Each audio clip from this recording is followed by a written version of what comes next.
In these most of distressing times for senior members of the British monarchy, it would appear, of course, that Meghan Markle and Prince Harry don't let up on their, shall we say, narrative of how badly ill-treated they feel that they've been. It's been pretty obvious, hasn't it, as we saw, of course, with Prince Harry when he was interviewed around about just over a year ago now, when he basically said he'd like his family back, but on his terms. Have you noticed it's always on his terms? And any conversation he'd like to have privately, well, he would like it to remain private.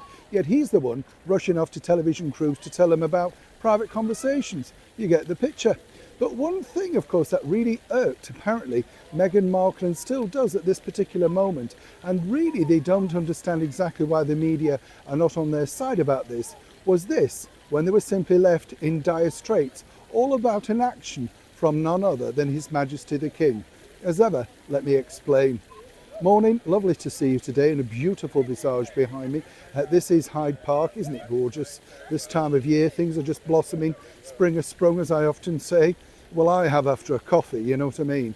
Well, maybe 4 actually. No, I've got to be honest, I don't know if you're like this. I can now only drink 1 cup of coffee a day, unless I'm out.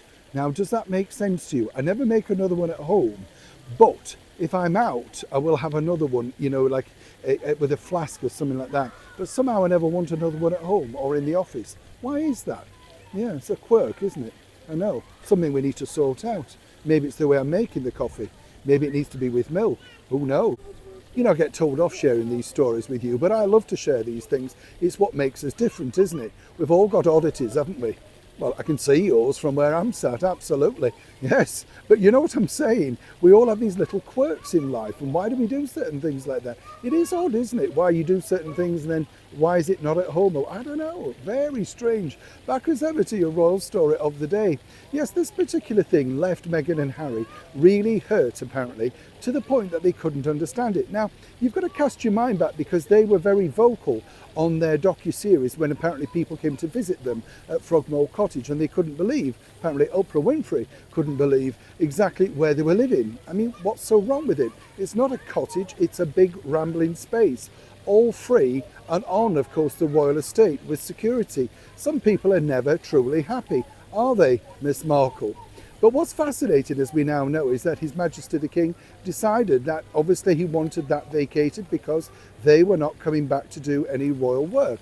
The bigger picture, as we now know, is that obviously, when you think about it, His Royal Highness Prince William and the Princess of Wales certainly didn't need the added grief of Meghan and Harry mincing around Windsor at any given moment. And given now what, of course, the Princess of Wales is going through, that would have made privacy as an all-time worry. So you can understand exactly why His Majesty the King felt, obviously in the needs of his eldest son, who has decided to stay with him and no doubt pick up the mantle and do everything that's required of a working royal. Well, he decided to go down that route.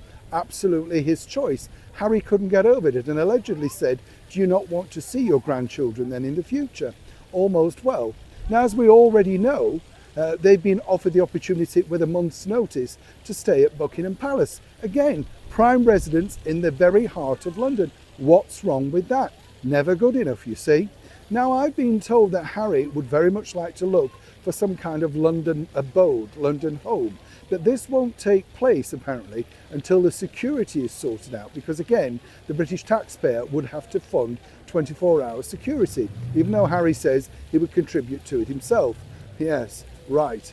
But what's interesting and what's really sort of irked Meghan Markle is apparently the fact that there was no need to boot them out of Frogmore Cottage. Nobody's moved in. It was simply maliciousness, as ever, allegedly.